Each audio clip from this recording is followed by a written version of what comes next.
Hello and welcome to another episode of Building the Premier Accounting Firm. I'm your host, Roger Connect, president of your Universal Accounting Center, and it's my pleasure to have on this show each and every week the experts, the individuals that are specialists in their various rights to help us work on our businesses, offer quality accounting services, and ultimately get paid what we're worth. As it relates to accounting services, one of the things that I want to specialize in are those things that matter most as we're running our business. So in this podcast, we'll focus on things related to marketing, selling, pricing, tech stacks, training staff, onboarding clients, retaining clients, mental health, and so many other things. And this is going to be a great episode that contribute to that pool of knowledge. Now, as it relates, the expert today happens to be someone I'm looking forward to discussing her expertise. It's Sharon Francisco. She happens to be someone with over 30 years of experience helping business owners from various industries grow their businesses. Sharon begins with hands-on experience necessary to make significant impact in bookkeepers and their business. Now, as a coach and mentor to bookkeepers, Sharon's gained confidence in the industry when she teamed up with her business partner to build a black belt bookkeeping business,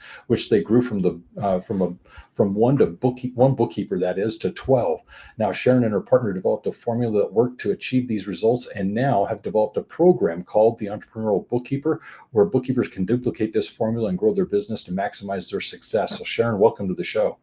Oh, thank you, Roger. Nice intro. Thank you very Thank much. you. You're very welcome. Very deserving of it, in fact. So here's what I'd like to do. I'd like to begin with a little bit of a background so that my listeners can have an understanding of what got you into the accounting profession. What drew you into being this expert that you are working with bookkeepers? Yeah, it wasn't kind of a planned strategy, really. I was working in corporate and a little bit sick of working in corporate. My sister-in-law had a bookkeeping business. And she said, why don't you come and help me build my bookkeeping business? So I said, sure. I have no idea about bookkeeping, but let's try. And it was kind of just like that. It was a conversation over a coffee. And so I quit my corporate job and I started with her in her business. It was just her and a part-time bookkeeper.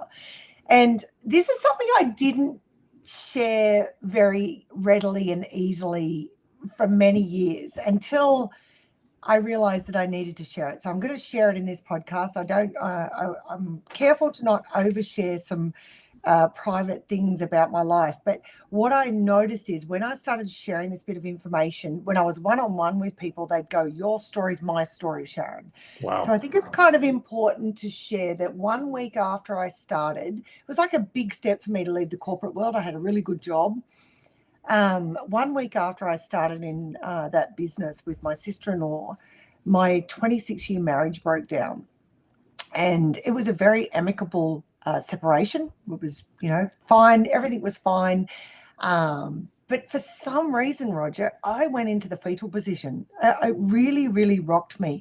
We were together from I was 18, and I think a lot of people can relate to this story because when it happens, you just don't really understand the vulnerability of that. I was a 42-year-old woman. I had 2 teenage boys, and I was like, holy cow, this now has gone from, hey, this will be fun. Let's see how it goes.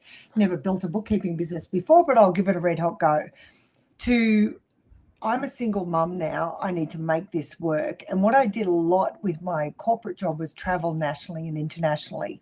So, of course, I couldn't do that anymore. Being a single mum, my ex-husband was a fly-in, fly-out worker to mine. So he was away most of the time. So it was kind of sink or swim, Roger. I just felt really vulnerable in that space. And honestly, part of the strategies of me to build that business was to meet with accountants. And I'd literally pull up in the front of accounting firms and take off my glasses and wipe the tears out of my eyes and go in and present and then come out. And I say that because I want people to know that even at the lowest low you can be, I still had people refer me clients, which blew my mind. And I think it's funny because I think sometimes we feel we have to be really polished in the way that we present and to have all of our ducks in a row to build a business. Man, I was right on the edge of my comfort zone of everything, not knowing bookkeeping, not knowing that world, and then going through a very significant life-changing event. And I still got referrals through. I still was able to build that business. And ultimately, I built that I had 3 accountants and 9 bookkeepers working for me. So, yeah, I felt kind of in that process, I didn't have all my ducks in a row, Roger. And I think that's important because I think bookkeepers and accountants really like to have things right before they actually step into that. So I think I'm living proof that you don't have to be good at numbers, and you can be in the fetal Honestly, I position. think we're all that way. We happen to be, all living in that little space where we may feel like we're a facade in some way or another. But I think your vulnerability, and good choice of words there, is the fact that so many of us are in that type of situation as we especially start and do something new. And many of my listeners, I do know, happen to have been in situations where starting a business or growing their business may not have been their primary focus, their initial first thing that they wanted to do, but it necessitated their attention and their devotion. And like your experience of a week after making this decision, your life more or less unraveling beneath you, I think a lot of people can relate to that, because life does throw curveballs at us, and we have to adapt, and we have to actually kind of pull up the bootstraps proverbially and try and do what we can to make the business work. So I think that initiative is something that everyone can relate to. Now, as it relates to your situation, you've got your sister, you're in a business that you're trying to grow, offering accounting services. You came out of the corporate world. What was the allure of, okay, I'm going to leave the security of the corporate world as it is and go and start my own business? It's an entrepreneurial process. What was the draw?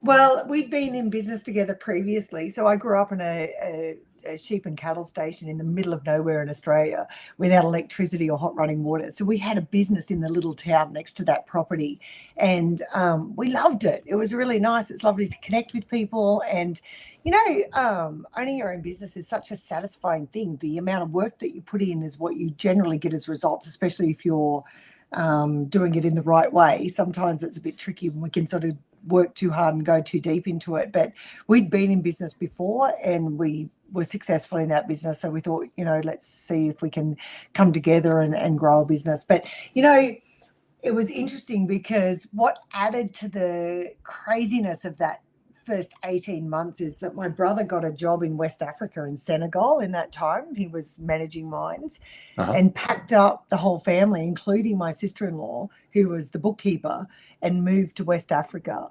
And the internet's really bad in West Africa, Roger. So it was just me. So I was building that business really by myself and not really having a first clue about what I was doing, to be honest. But yeah, it worked. And I've always had this philosophy that if somebody else can do it, so can I. Yeah. I just have this underlying belief that with, fitness and exercise and finding a life partner and anything, like, I think if somebody else has done it, so can I. So I kind of seek out people that have done that. And I did that with building the bookkeeping business. I just tried to find other bookkeepers that had built businesses and had a team under them and how they did that. So that was, I guess, the template for me. Well, that can-do attitude paid off, obviously, so that's really good. So let me tap into that a little bit, because I know many of my listeners happen to be women, and they are in their own right striving to be like you've accomplished. What do you say as you're working with coaching bookkeepers who are female, and they come with maybe challenges that you can relate to? Is there something unique about that experience, and what advice do you have for them? I think in any business, it's really important to kind of be just really have this belief that you can do it. And I think all of us suffer from the imposter syndrome. And I remember where it really shocked me with imposter syndrome, because I always think our little situation and what we believe about ourselves that's, not good or not capable or whatever. It's our dirty little secret that we don't tell everyone. But then when you start talking to people about their imposter syndrome, you think, oh, you've got it too. And then when you start opening up, I was working for a company that helped smart people be commercially smart. So PhDs, really clever women mostly. There were some men. And I remember part of my role was to mentor them, to help them grow their businesses. And I remember having conversations with these incredibly intelligent, incredibly successful women, and they had the same imposter syndrome things that I'd heard from other people. I'm like, wow, that's just amazing. That it's not just me, it's not just people that are trying to grow businesses, or people from corporate backgrounds, or people from country backgrounds. I think we've all got it. So if that's the thing, if we've all got it, I think the goal then is to really put your finger in and wiggle it around and say, what is really going on there, and conquer it. Don't let it win. And I think if that's, definitely what I've done over the years is try to pull in all the resources I can to help me get over that, to do the things that I need to do. And I think knowing, there's two of the most powerful words is me too. As soon as you hear somebody else going through something that you go through, you think, oh, it's a shared problem. And then just get on with it, really. It's like, who do you need to pull into your world? I'm part of programs myself to help me do what I do. Where there's some of the 5 people we spend the most time with. And if you're hanging around with negative Nellies that think that, that there's not enough for everyone. So I have an abundance mentality personality. There's like enough work, there's enough everything for everyone. And if you're willing to do the work, I believe that anyone can achieve the success that they want to achieve. I'm loving this because you started with the can-do attitude, and then you're obviously talking about the me too situation, which is to simply say that others out there can relate to our situations. We can learn from them and then likewise from us. But then the other thing that you brought in is the abundance mentality. The fact that we don't have to have this scarcity mindset to believe that for me to be successful, I have to cause someone else to fail, that I'm taking from someone else in order to be successful. Those things are very contagious, but they're also very detrimental to someone's success when they start to feel as if there's this scarcity and I've got to go, I'll find something. The abundance mindset is much more liberating and encouraging. So I'm liking how you've brought those things up. To this, I'm going to add 2 things that I'd like maybe your input on. One of the common things that I find that I experience, and it does come up quite a bit with the women I work with, happens to be, first of all, when they're working with their initial clients, they oftentimes find themselves in a subservient role, which is to say that they struggle to be seen as a peer to the business owner. And because of that struggle to be seen or perceived as a peer, they find themselves oftentimes dealing with the situation that as a bookkeeper, as an accountant, they're being asked to come into the work environment and work from the office of the client rather than having the opportunity to work remotely. And it's them feeling as if this is something that they continually have to address, that no, I'm not an employee. You're not going to dictate the times or the days I'm coming into the office. I need the work. I'll take care of the work and it will get done. And it's them setting limitations or expectations, if you will, as to what that client relationship will actually be with. And so my first thing is the clarity of the letter of engagement. What is it that you're doing? And basically, how can you establish I am offering a service that you're paying for and I'm going to fulfill it.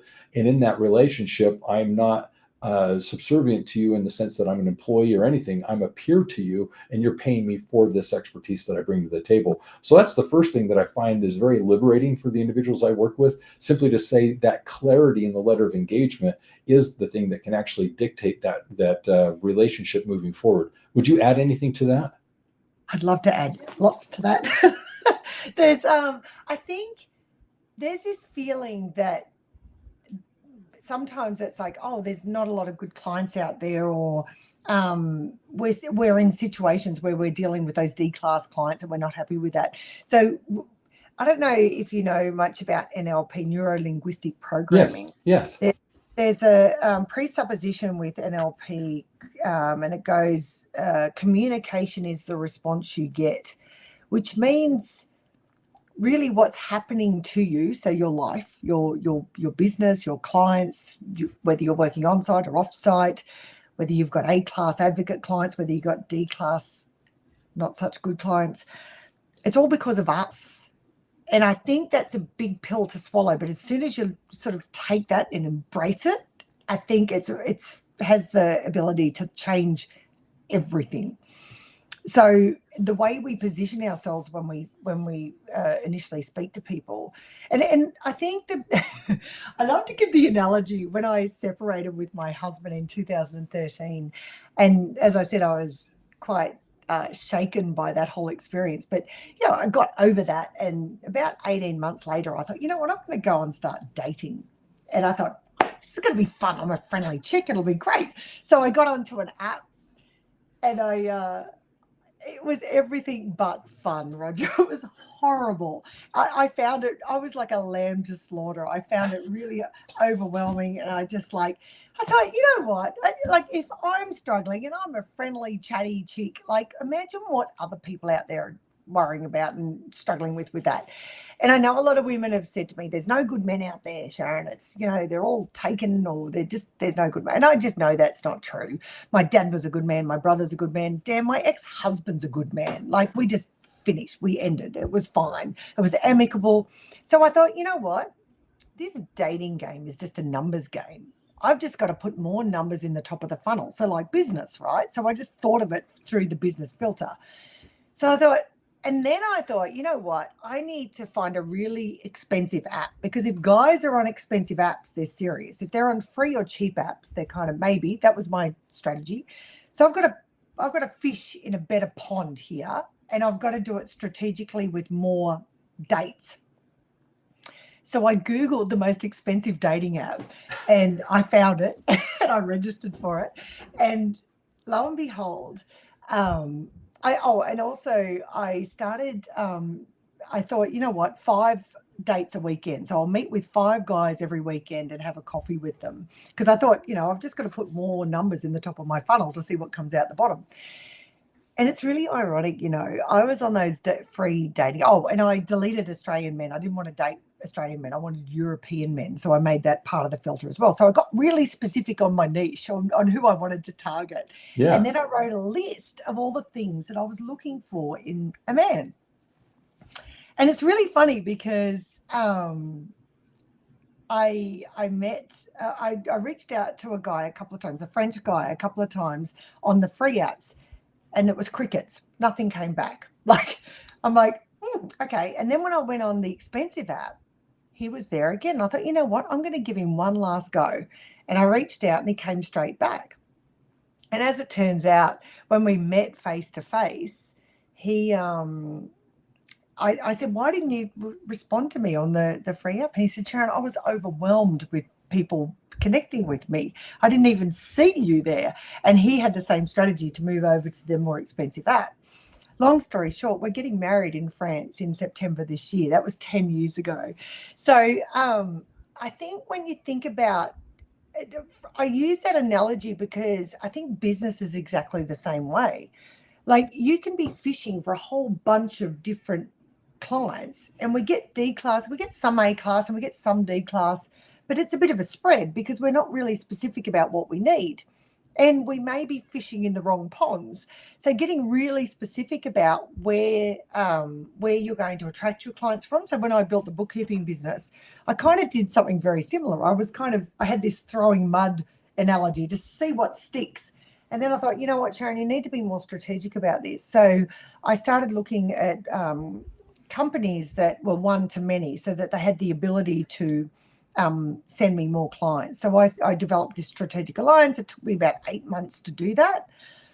And then they started sending clients through, say, 2 or 3 a month at around the 20 to 30 billable hours a month. And once that was established, it was, very fruitful for the business. And that's how I went to black belt, which is between 700 and $1 million turnover. So I think that kind of that strategy, being really specific about what you're after and what sort of clients you're after.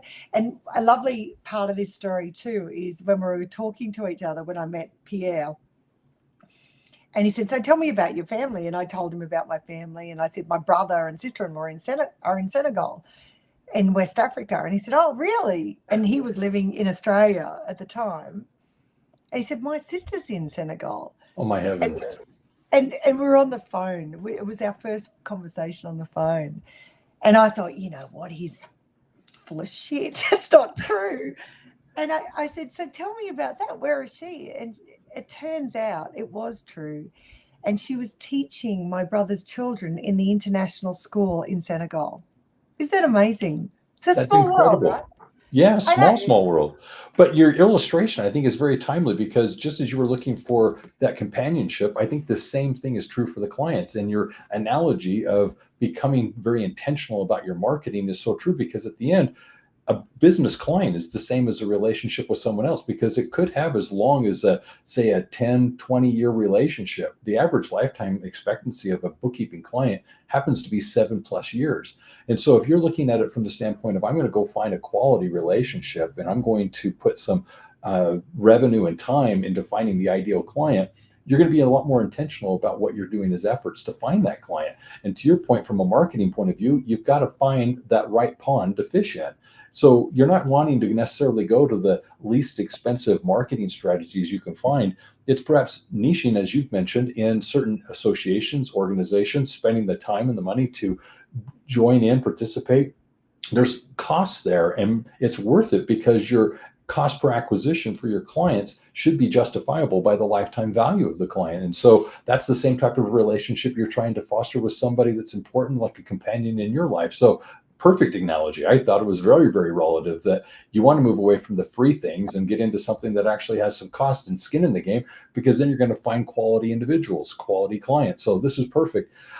There is something I want to backtrack on, because I mentioned that there were two things, and I'd be amiss if I didn't bring up the other thing that you were speaking of, which is imposter syndrome.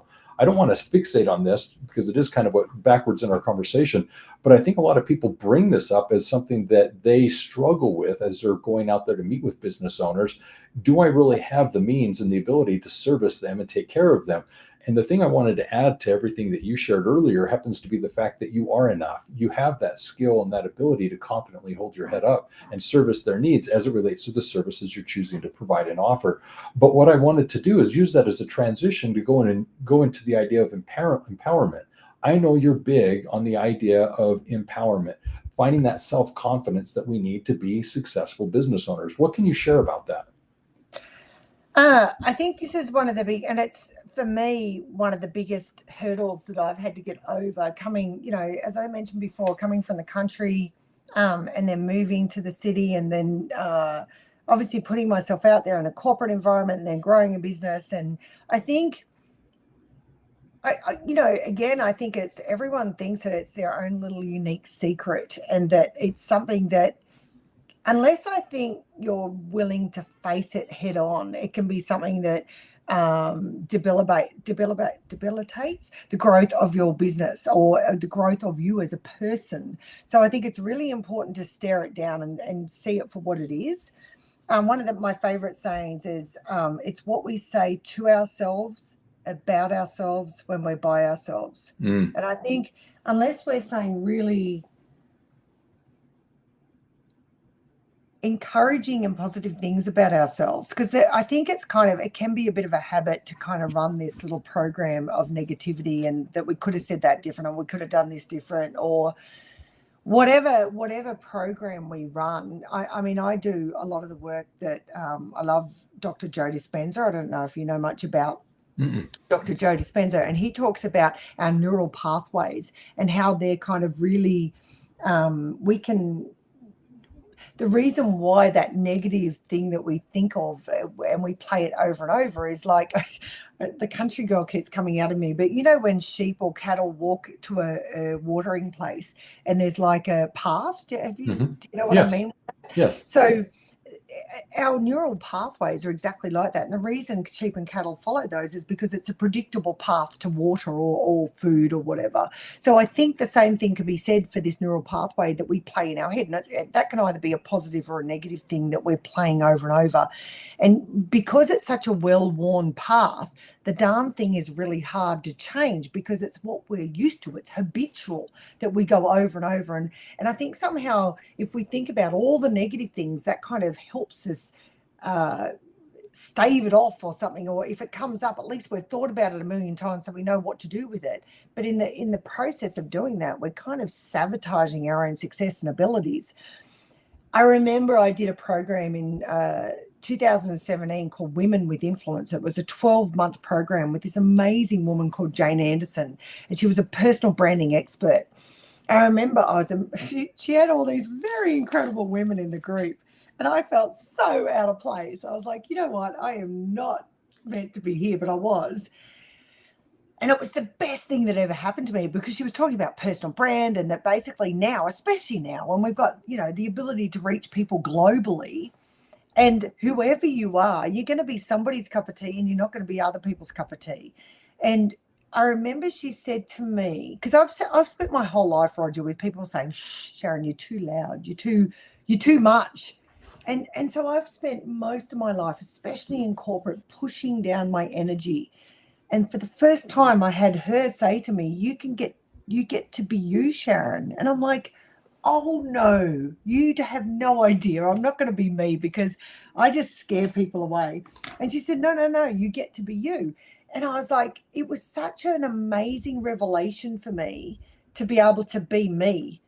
And then I said to her, I remember I had this conversation with her. It's like, why is it so darn hard to be me? Like, why do I struggle with being comfortable in my own skin? And then that's what I thought, you know what? And I was talking with these other incredible women in the group, and they were saying the same sort of things in a different way.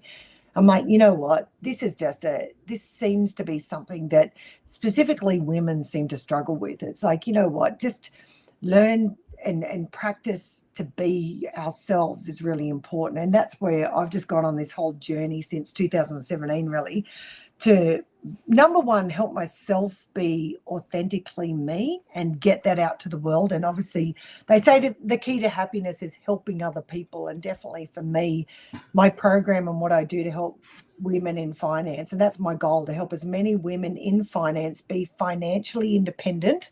And that came from me not feeling very financially independent in 2013. That was my biggest worry when I separated, was how am I going to feed my kids and make sure that I've got a nice house and keep my kids in a beautiful school. And that was my biggest worry. And I thought, you know what, if I can help other women build security for themselves, because, you know, when you learn how to grow a business, like what I did with the bookkeeping business, or, you know, learn a skill that's going to help you be financially independent, that doesn't go away, Roger.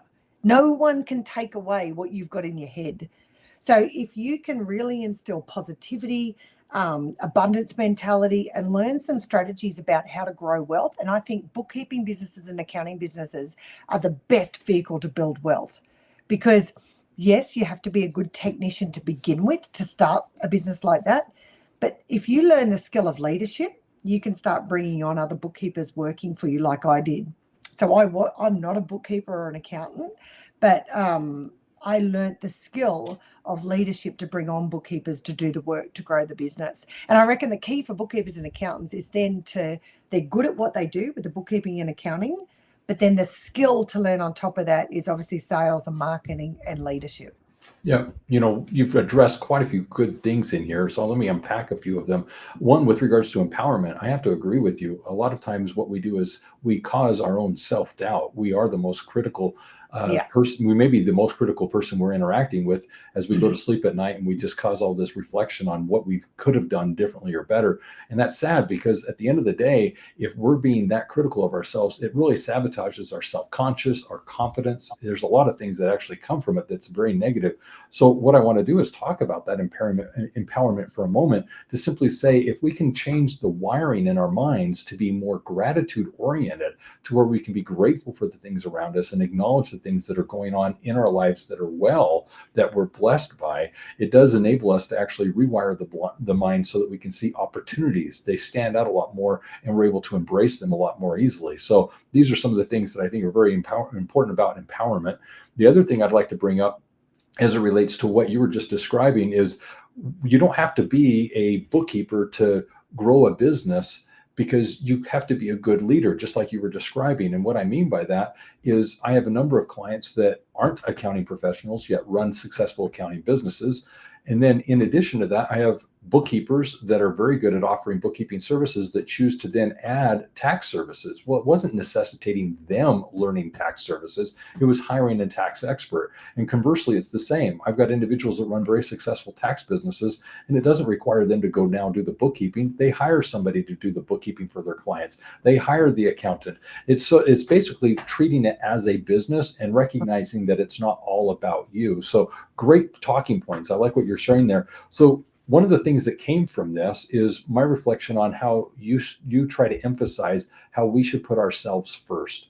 Sometimes in all of this, the growth of the business, trying to be successful, we sometimes put ourselves second or even third.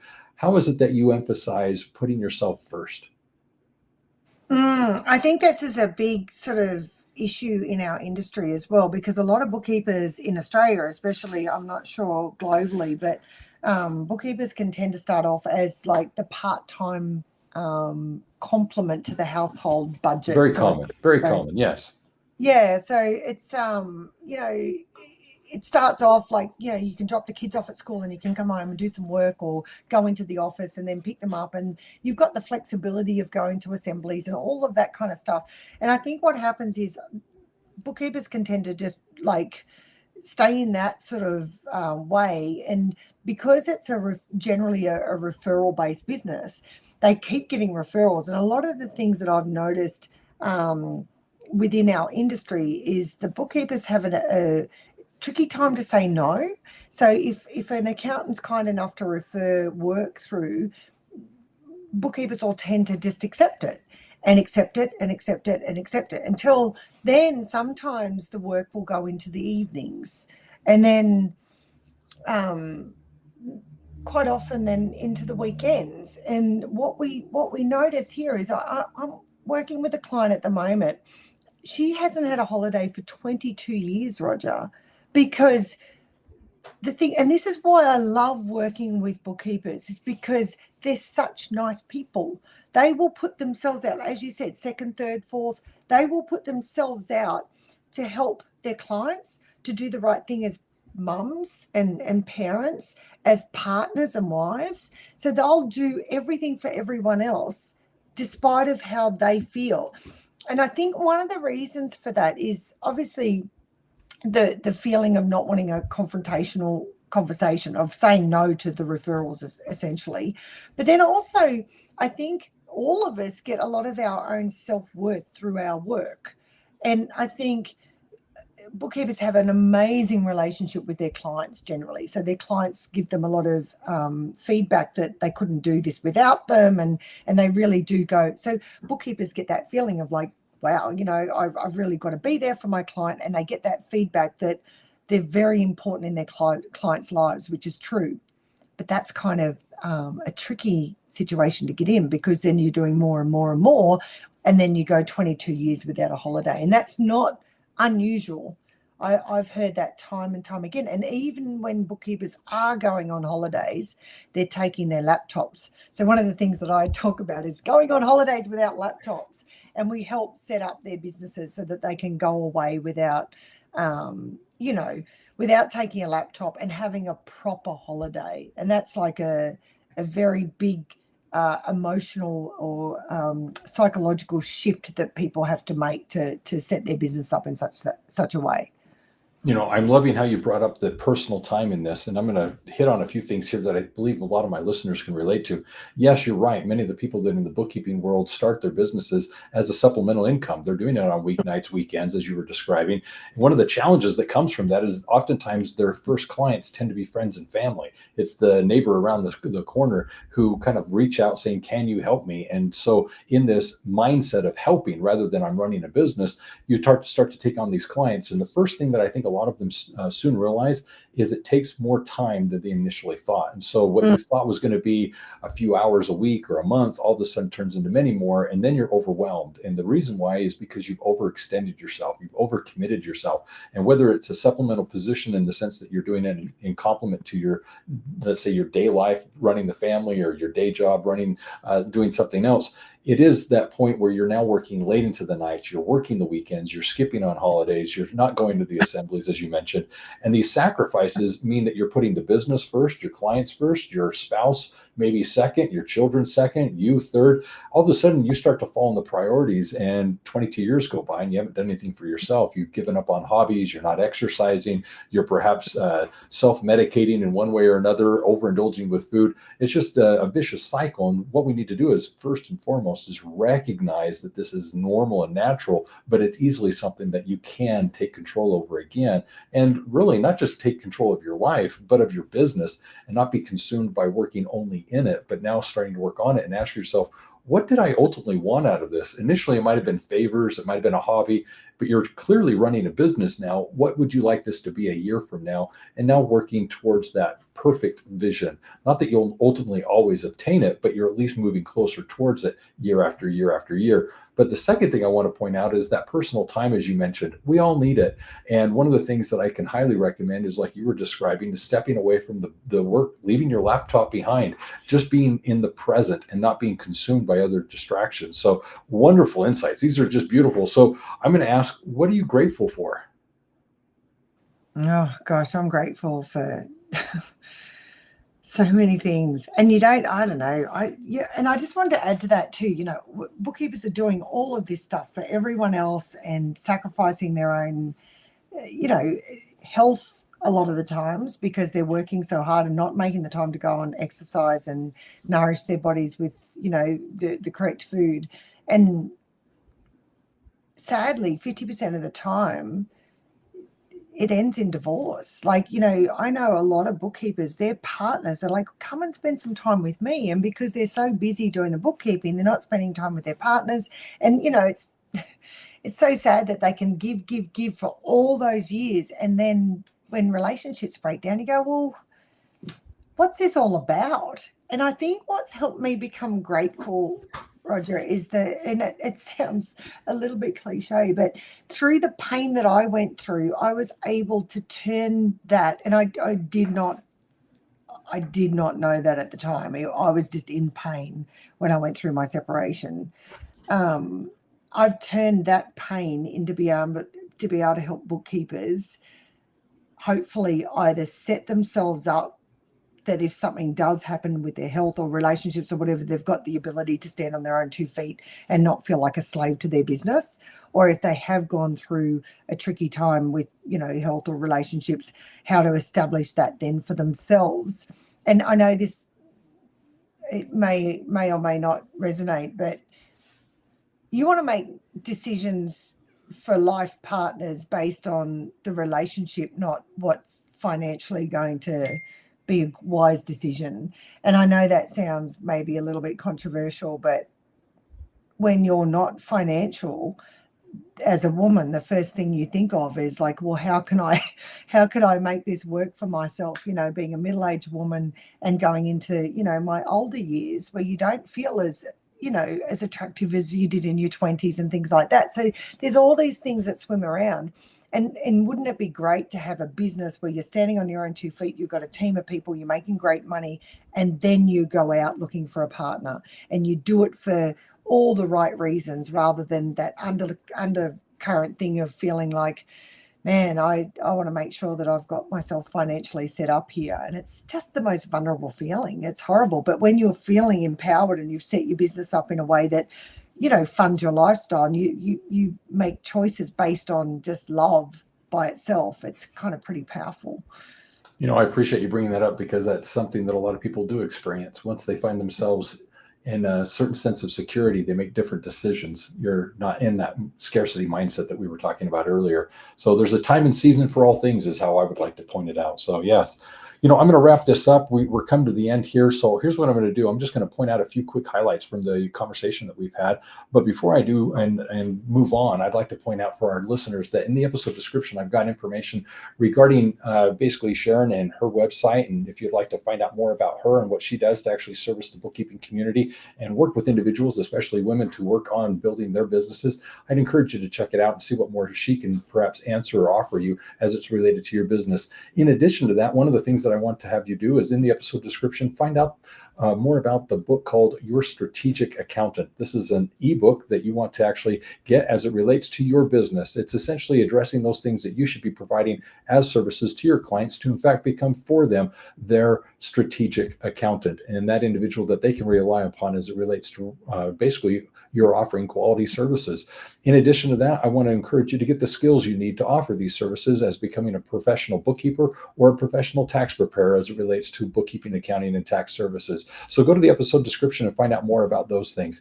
Now, as a summary of our conversation, one of the things that I really appreciated is Sharon being vulnerable at the beginning and kind of highlighting her transition, that after just a week of a decision to kind of go into starting the business, she had that traumatic experience of now her relationship unraveling, and how that is, I think, something that many can relate to.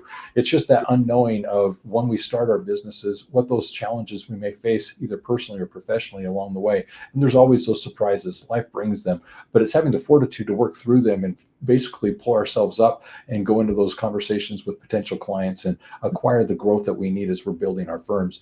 The other thing I'd like to point out is she kind of highlighted a number of things that are related to just that personal mindset, the empowerment that we need as we're running our businesses, just recognizing that we are enough, that we have the skills and services to take care of our clients. And with that empowerment, come with an abundance mindset and realize that there's plenty out there to actually service and take care of and meet our financial needs. And more importantly, build the businesses that we're intending to build. And then with that, also recognizing that there are needs for us to put ourselves first. I thought that was a very important part that she emphasized, just allowing us to give the priority where it's due and not neglecting our own needs, and realizing that if we can't take care of ourselves, we're going to struggle to take care of those around us, whether it is personal or professional. So a lot of good highlights from our conversation today. Sharon, what is a final thought that you'd like to leave though? My thought is just believe in yourself. I think, and it sounds very cliche, but just and if there's anything stopping you, pull in the resources, read the books, podcasts, TED Talks, whatever you need to do to help build that belief. And it's an inside job. We've got to do that ourselves. And whatever tools, people, resources, it's what I build my business for. I pull in the resources that I need to help me go to the next stage. So whatever it takes.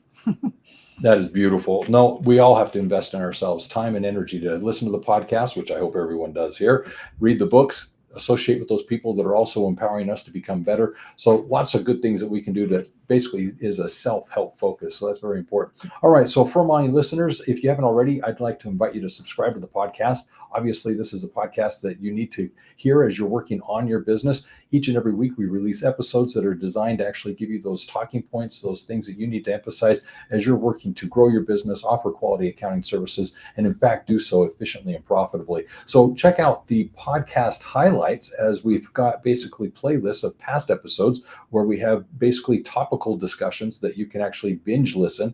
It's in the podcast highlights that you can find those things that are relevant to your current situation. So go to universalaccounting.com, and there in the navigation, find the highlights sections of the podcast that you can tap into and find those that are most relevant to your current needs. In addition to that, I want to invite you to GrowCon.